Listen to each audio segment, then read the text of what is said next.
We are over the moon that today's guest on I Am, I Have is none other than the uber talented singer, presenter, crafter, and member of the brilliant five-piece band Steps.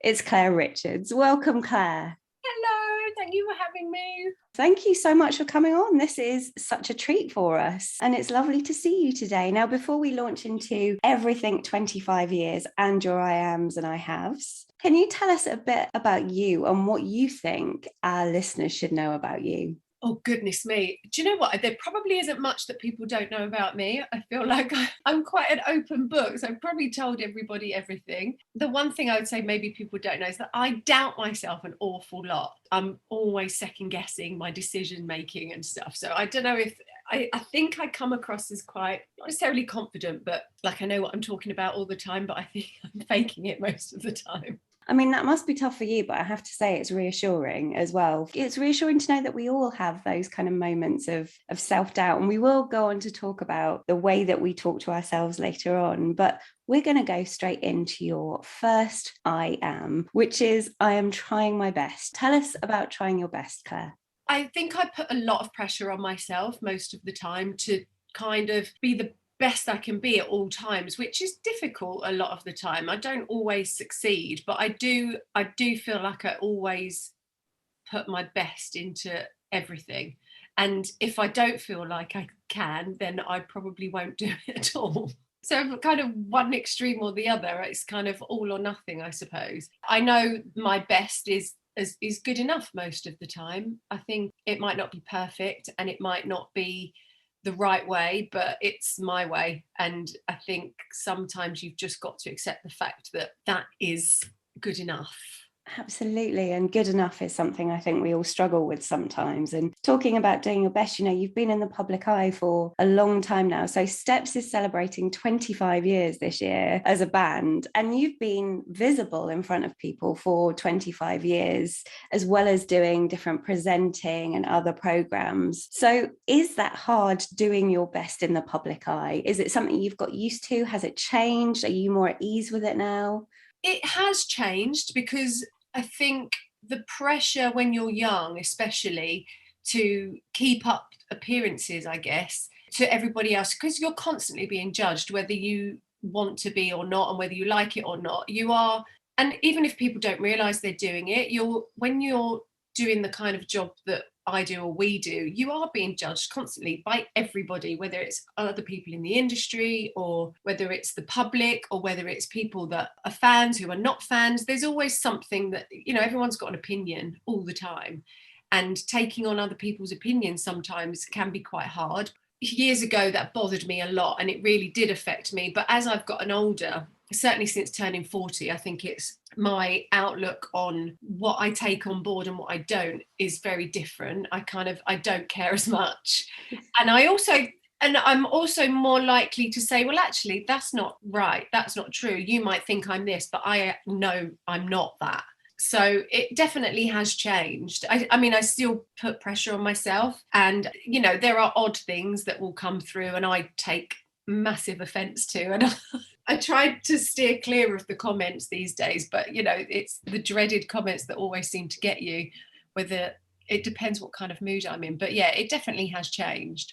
That's great to know. And you said something there about since turning 40. And I remember my mum always saying to me, when you turn 40, there's something that happens where you just start to distance yourself from caring as much and listening to your own voice a bit. And I've certainly found that since turning 40, a real switch in being able to perhaps appraise things a bit differently. And, someone once said, you should say to people, if you've got a problem with me, call me. And if you don't have my number to call me, I don't care what you have to say. And I wondered if that rang true for you. Yeah, somebody did say to me once that other people's opinion of you is none of your business. I have taken that on board a little bit, but I don't know what it is when I turned 40. I think I felt like I'd really earned my place rather than, still trying to be approved by everybody and still kind of try to get to that. I felt like, right, I've made it to 40 years old. I've got my kids. I've got my husband. I'm happy. I've got a good career.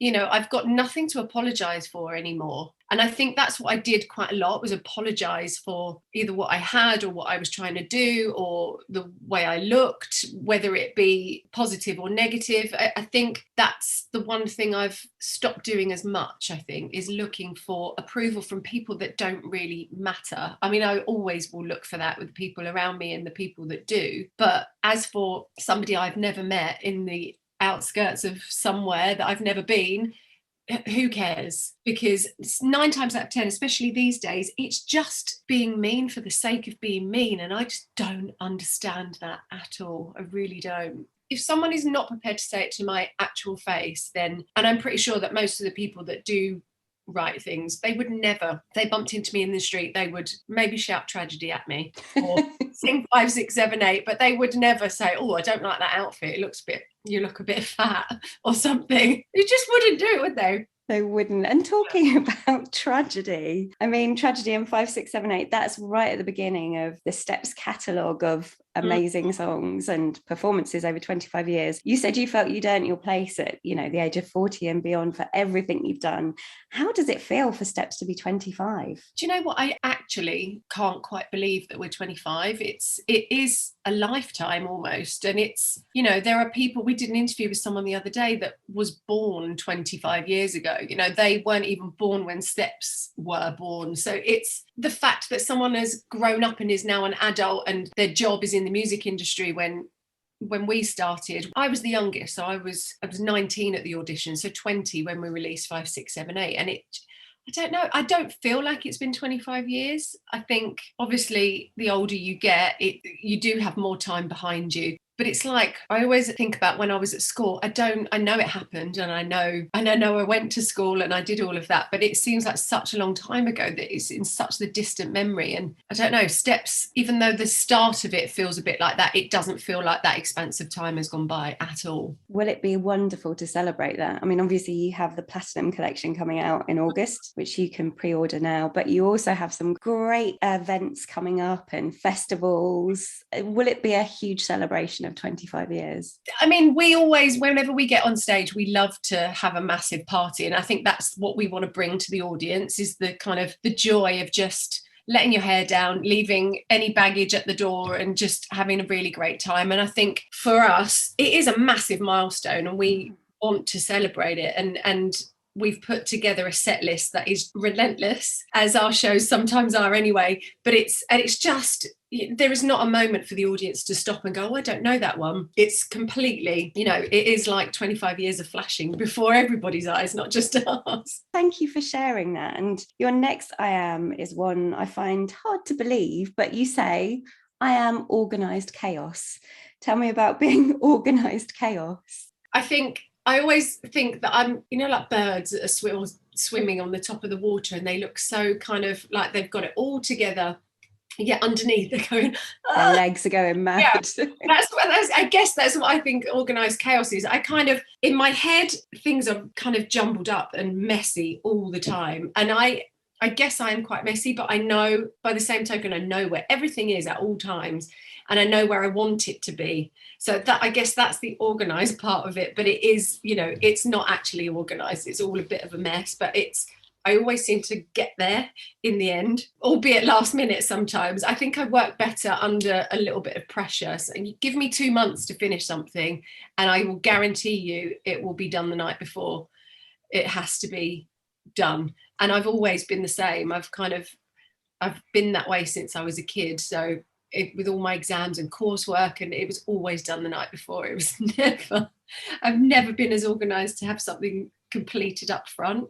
And I think I've got a bit of I call it a butterfly mind. I don't know whether that's a thing, but my head goes from this to this to this to this. I find it very difficult to kind of stick on one thing at once and finish it and then move on to the next. I kind of start 10 things at once and then something will get finished at some point.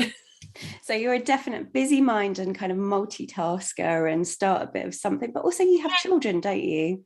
Yeah. So Yeah. how does that work for you? I mean, you have a partner and you have time when you're not on tour, but that must feel like two very different sides of your life. Have you separated them completely, or do they weave into each other?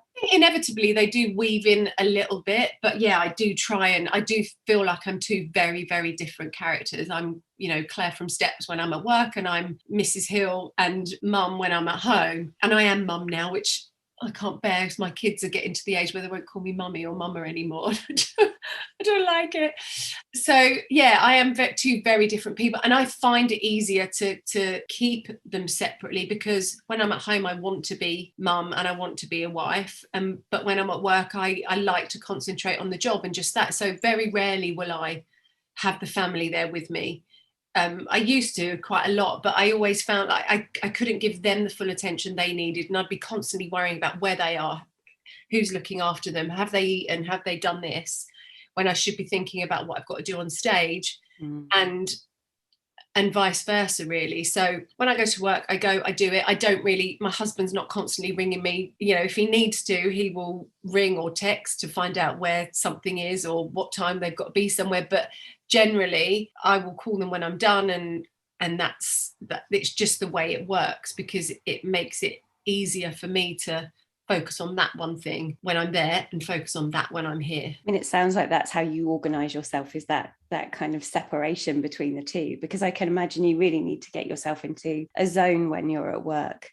And perhaps that's why in the rest of time you can start things and finish things, because you have that allowance. It's not that same kind of pressure. Yeah, I think because there obviously are times like today where I am at home, and we did a gig a couple of weeks ago, but we've had a couple of weeks where we've not done any step stuff. So I am at home doing Claire from Steps stuff, I suppose. And I think, and had to sign a load of album covers the other day. And sometimes I feel guilty bringing that into the house. I like to, as soon as they go to school, I'll sit down and I will do what I need to do work-wise. But I do feel a sense of guilt, I guess, when I've got no choice but to bring my work persona into home, because it means, again, they're kind of getting ignored a little bit. But I guess we've all got, at least I'm not going out every single day to work, so that's my balance, I suppose.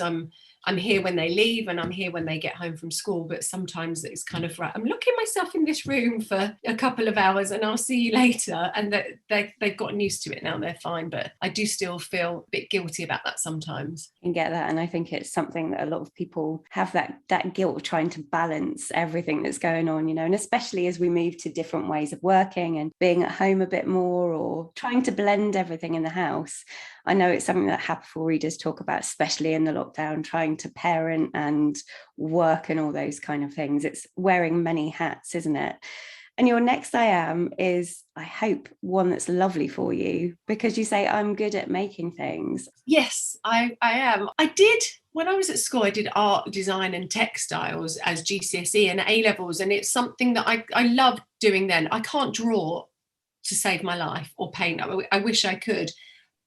But I can make things. If I think in my head, right, I want to make, I don't know, say I wanted to make a lion's head or something, I know that I could make that and it would look pretty good out of, I don't know, wool, paper, all kinds of crafting stuff. And it's something that, as I've gotten a little bit older and as the kids have gotten older, or as they were growing up, I think I discovered it more when I was throwing parties for them. I make everything. So it's something I absolutely love, and I really get a lot of pleasure out of, making pom-poms, basically.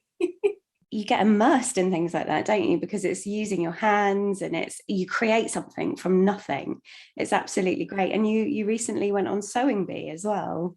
Yeah, I did, which was kind of terrifying in the fact that you're meant to be making clothes, which is not part of my ability, I guess, even though I would like to.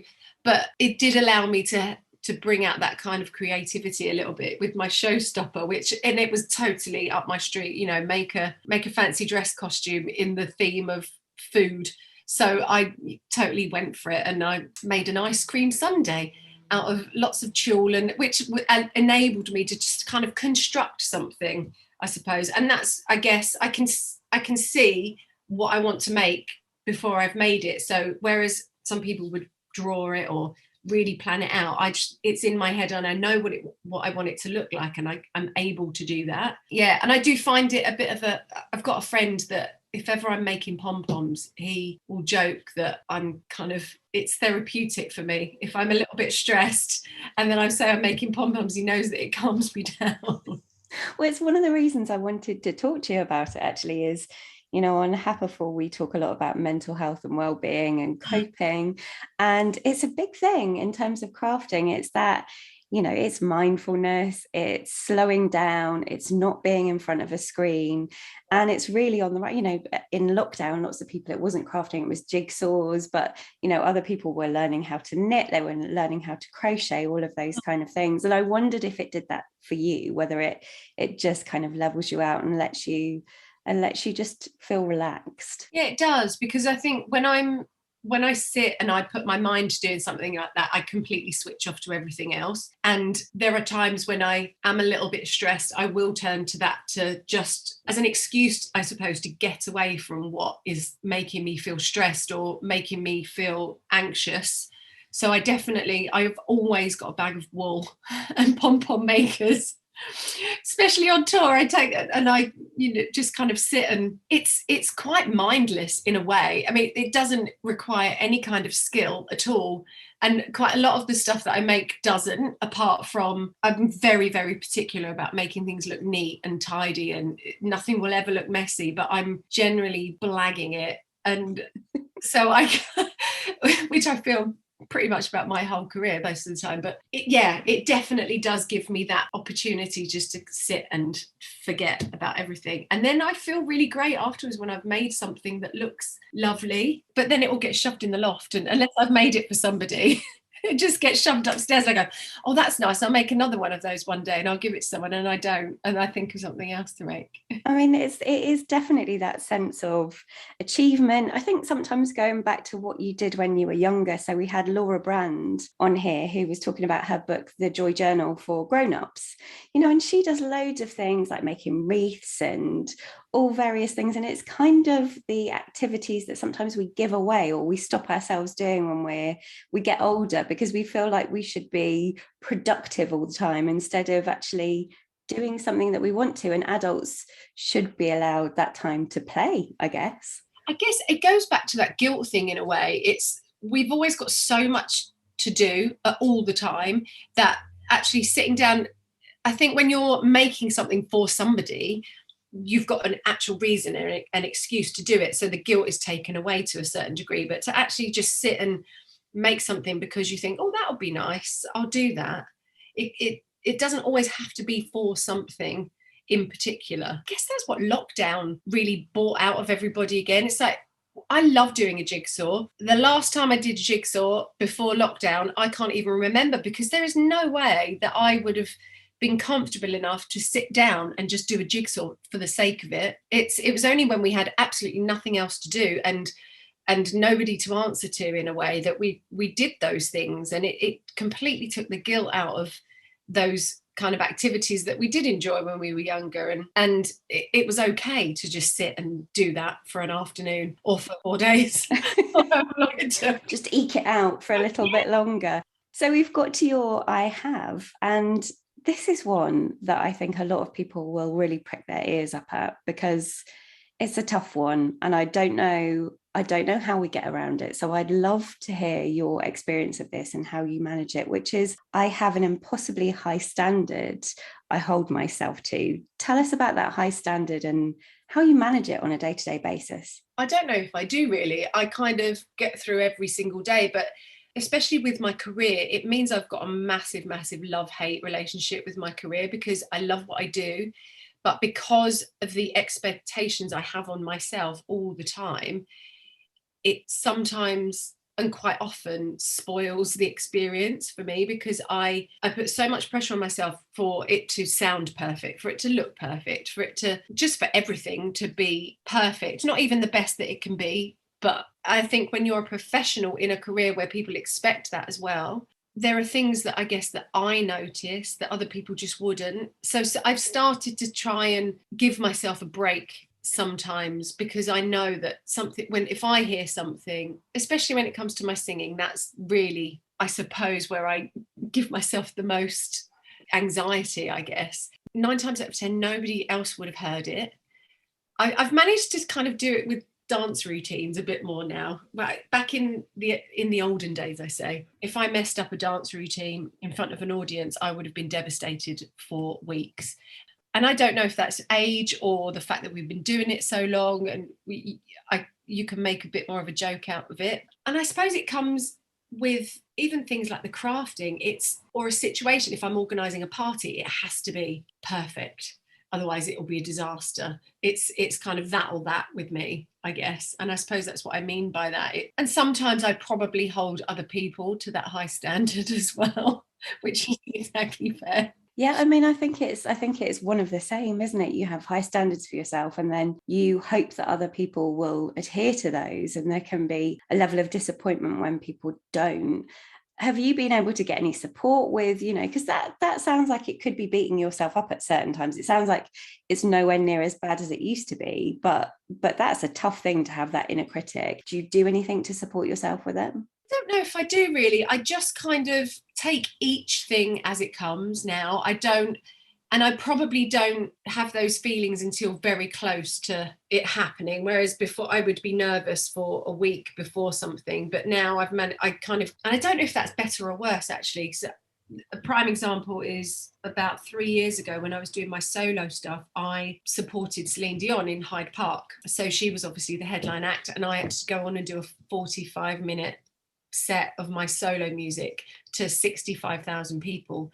And I look back now and it was incredible, and it was one of the best things I've ever done. But for the 24 hours leading up to it, I couldn't even speak to anybody because I was so nervous. And if anybody came near me, I either bit their head off or cried. And if somebody had said to me, "You can go home, it's all right, you don't have to do it," I probably would have done. And it's never as bad as I think it's going to be, ever. And I always come off going, "Oh my God, that was okay." A lot of the times I always ask people the minute I've finished something, "Was that all right? Was it okay?" And they go, "Yeah, it was great." It was, and I think, and I question them. It's like, "Are you just saying that to make me feel better, or was it actually all right?" So that time, I most definitely ruined the kind of build up and all the stuff that should have been exciting before. Because I went so into myself and worrying about how awful it was going to be. I suppose it's catastrophizing everything, that I just expect everything to be a disaster. And when it isn't, it's a relief.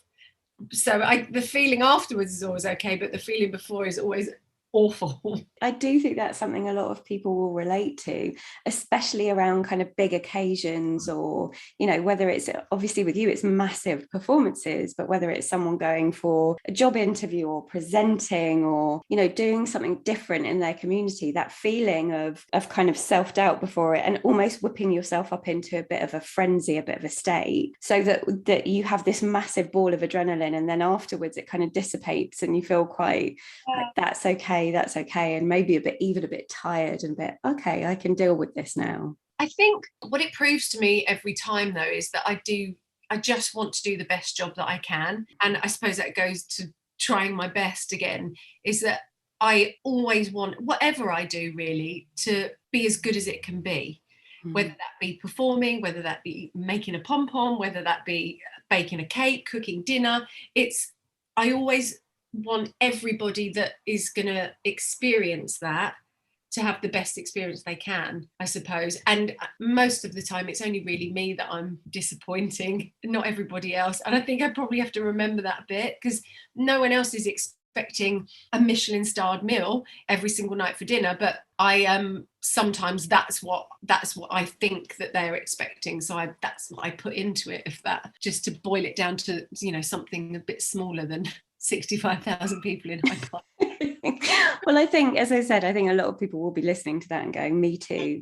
And that's something that's great about talking with you and other people on this podcast, is that we feel we're not alone, because we often have bits of ourselves that we know it is there to stay and repeats time and time again. And actually hearing that we're not the only person that goes through it is relieving. It's true. I definitely think being able to have the two personalities is helpful, because years ago, I would come home and I would dwell on stuff. And I suppose this is where, as I've gotten older, it's helped me. is being able to close the front door on my house. I can forget a lot about stuff that's gone on, or I can forget very quickly, whereas before it would take me a long time I would be inside my own head for ages thinking, oh God, that was an absolute disaster, and nobody else is thinking that, no one else. I guess I've stopped doing that as much. And again, I think having kids as well, my priorities definitely have changed. I know my eldest is 15 now, so I've had a long time to get used to it, but I think before that, you really just focus on yourself way, way more than when you've got, you know, small humans to focus on. It does switch something, I guess. And it definitely did for me. I get that. And 15 as well. That's kind of, is that GCSEs next year or this year? Yeah, or? it's next year. So he's in his first year of GCSEs. And this is a whole new era of parenting that I'm not used to. It's up until now, he's been my little boy, I suppose, but he's not anymore. He's taller than me, and he's got a girlfriend, and he wants to go to parties, and you know, it's all a bit of a minefield. And I don't know, because you know, I wasn't a wayward teenager. I was very, very square, very well behaved. If I ever did anything wrong, I got caught, so I never did it again. So, and he's definitely along those lines, but I think he's teenagers these days are different to how we were, I think. So I don't know. I have no. Whereas you don't know what you'll do when you have babies, that's fine because you learn. But I feel like I should know what I'm doing now, and I kind of don't again. You'll learn in the same way that you've evolved and learned throughout your career. And you know, he's 4 years younger than you were when you started became part of the band. Well, I was in a band when I was 18. I signed my first record deal when I was 18. So yeah, I guess that's 3 years off what he is now, which is, I can't even, he still feels like he's my little baby. It's a very strange feeling. Of course he does. And, you know, we've talked about him becoming 15. We've talked about the band being 25. We're going to come to the final question of the podcast, which is actually one where we look into the future a little bit, or at least what we'd like to see in the future. So we always ask people at the end, if you could meet yourself, a 10 years older version of yourself, and sit on a bench with her and just have a chat, what do you hope she would say to you about life in 10 years' time? Do you know, I think one of the things I would like myself to say to myself is, well done. I think I don't know, I never thought I'd get here. I didn't think I'd be 25 years on in this career. I think for me, even starting this career, it was something I wanted, but I don't think I ever really thought it would happen, because I didn't come from a musical family. I didn't go to stage school. I didn't really train. I fell into it. And I've been very, very, very lucky. So to achieve what the band has achieved, what even I have, I suppose, in terms of what I've done on my own, I think I would just say, well done. You made it. And I would hope by 55, I would be even more comfortable hopefully still enjoying this, because these days, your 50s is not, I mean, look at Kylie, she's still going great guns, so I would hope that I'd still be going strong. Just having a really lovely rest on holiday all the time. I don't know. But listen, you don't have to wait for 10 years, because everything you've just said applies to you now. You know, you can feel that and say it to yourself now. But that also sounds like it would be a lovely conversation, and maybe you'll even be embarking on the 35 years tour. Who knows? Oh God, I don't know about that. I suppose it's doable. Maybe a little bit. Maybe finally we can do less dancing. We've been asking for years. Can we please just do less? Maybe we'll get those Westlife stalls once and for all. Claire, thank you. This has been absolutely lovely. Really appreciate you taking the time to talk to us. And again, Steps Platinum Collection album is going to be out on the 19th of August. Claire, if you could just let us know where people can find you online. You can find me on Instagram and sometimes on Twitter. And there's stepsofficial.co.uk. You can download, pre-order the new album, and all our summer dates will be on there too. Brilliant. Claire, thank you. I really appreciate it. Thank you.